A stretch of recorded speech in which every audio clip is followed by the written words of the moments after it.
Assalamualaikum warahmatullahi wabarakatuh. Salam. Terima kasih atas ilmunya Kang Fakih, luar biasa. Ini saya ingin menyampaikan hal yang ada di masyarakat ya. Seringkali saya mendengar ketika ada pasutri yang bermasalah itu, kemudian dikaitkan dengan proses dulu ketika dia menikah. Salah satunya selalu dikaitkan dengan kafa'ah itu seringkali dikaitkan dengan restu orang tua gitu loh.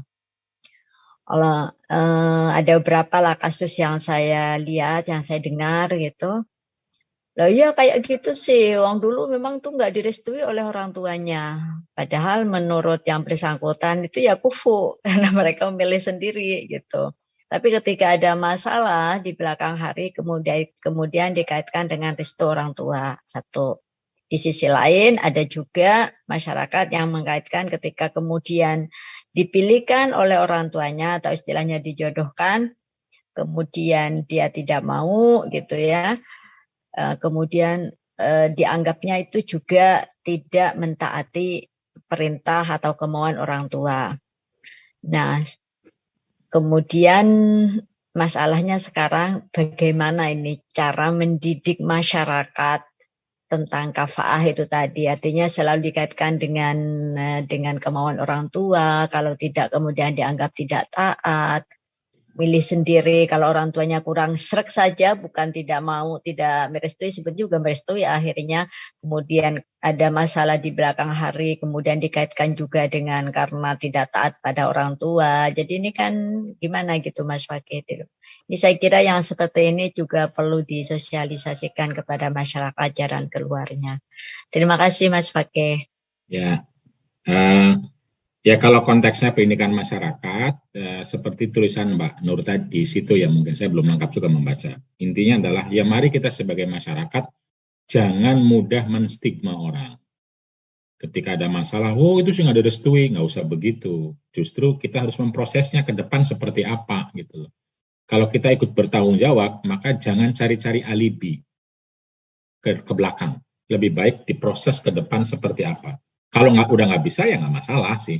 Tapi mari kita proses, karena orang yang menikah sama-sama cinta yang akhirnya bermasalah juga banyak. Artis misalnya itu kawin cerai padahal kan mau sendiri nikahnya, nggak ada kaitannya sama orang tua, kan pada bercerai. Apa kita bilang lalu itu bermasalah? Lalu kemudian yang direstui sama orang tua, itu banyak sekali. Saya punya teman-teman anaknya kiai yang bermasalah, karena padahal direstui orang tua, banyak sekali juga gitu. Nah, tapi maksudnya bukan itu, ya itu mungkin menjadi salah satu faktor bisa jadi. Tapi ya yang paling utama itu adalah bagaimana kita memprosesnya. Nah, karena itu kita sebagai orang luar, sebagai masyarakat, itu bagaimana kita bersama-sama tidak mudah mengalibi atau menuduh orang dengan masa lalu gitu. Lebih baik diproses ke depan. Kalau mereka punya komitmen, itu masih banyak kemungkinan untuk terbuka gitu, untuk bisa latar belakang yang berbeda, anggaplah tidak ada restu orang tua berhasil. Saya punya banyak teman-teman yang nggak direstui orang tua sampai saat ini, tapi berhasil. Itu adik saya menikahnya nggak direstui sama orang tua 3 tahun misalnya, tapi saya menemani dia sekarang paling kuat, paling tidak sekarang ya. Dan lalu dicintai sama kedua orang tua saya termasuk karena ternyata kuat dan hebat. Itu sangat mungkin gitu, dan terjadi banyak. Kalau mau bikin penelitian Mbak Nakia, bikin penelitian perempuan dan laki-laki yang nikahnya tidak direstui orang tua tetapi kokoh, nah itu berapa tuh, bikin penelitian. Itu juga masih penelitian itu untuk mendidik masyarakat tidak mudah tadi ya, menstigma orang. Oh dia sih pernikahannya gagal karena nggak direstui gitu-gitu loh. Itu juga saya kira pendidikan itu penting ya, penting. Tapi bukan berarti lalu Anda kalau menikah nggak usah mikir restu orang tua, nggak begitu juga. Cuma yang maksud saya mendidiknya itu mendidik bagaimana agar masyarakat tidak mudah menstigma, tapi memproses. Memproses artinya kalau ada keluarga yang lagi masalah, jangan dikaitkan sama masa lalu, tapi cari pondasi yang ada, yang kuat dikuatkan. Nah itu strategi mubadalah itu kan begitu. Lihat dalam sebuah perkawinan itu, kalau memang mau diteruskan, itu cari mana pondasi yang akan menguatkannya, itu yang dibesarkan. Jangan ngelihat soal restu orang tuanya, gitu, tapi cari pondasi lain yang memungkinkan kehidupan pernikahannya bisa dikuatkan, dilestarikan, dan bisa bahagia membahagiakan. Itu yang harus dibesarkan, dikuatkan. Karena memang ya pilihan-pilihan hidup ini tidak mudah dan tidak satu, dan itu bisa diproses secara fleksibel, dinamis, gitu, istilah Mbak Nur tadi.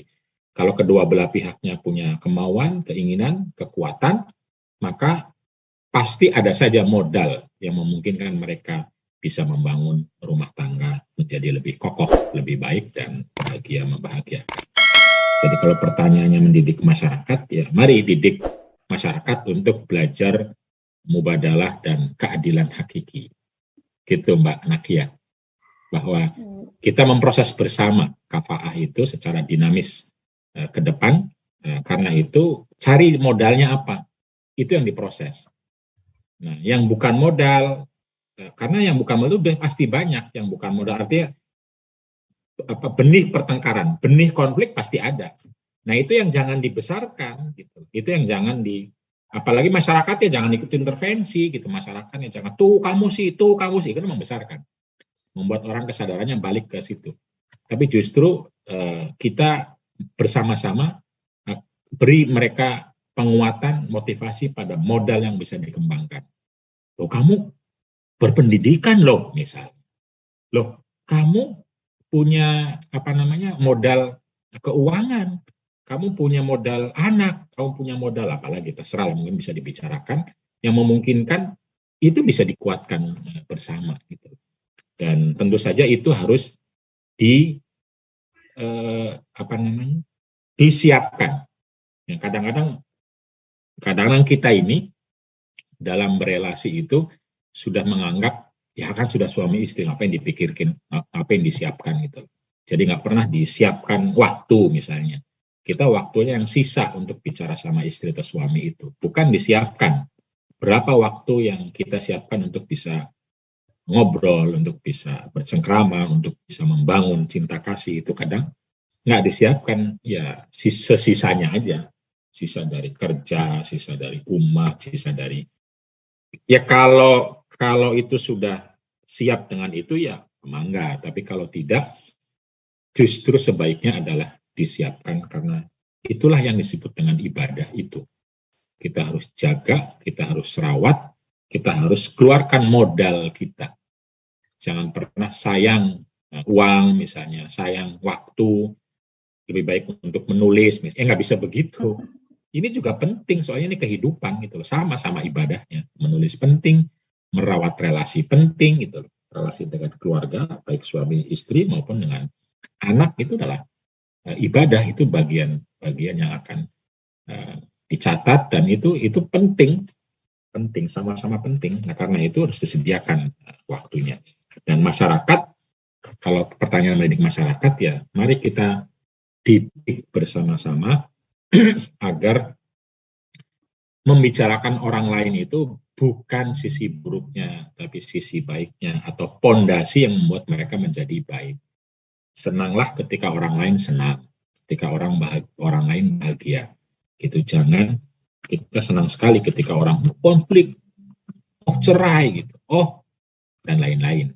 Nah itu yang mungkin bermasalah. Jadi problemnya adalah kita ini mengikuti cara berpikirnya jurnalis yang populer.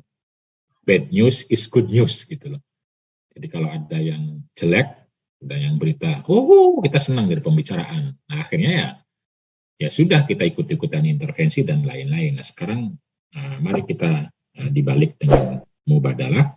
La yu'minu ahadukum hatta yuhibba linnasi ma yuhibbu li nafsihi. Bagaimana agar kita beriman itu justru ya ketika kita senang, kalau orang lain senang, orang lain juga bahagia, tercukupi, ya kita ikut merasa bahagia, keluarganya baik, kita ikut. Nah, karena itu kita kuatkan Jangan kita stigmakan ke belakang yang membuat malah lebih sulit untuk melangkah ke depan.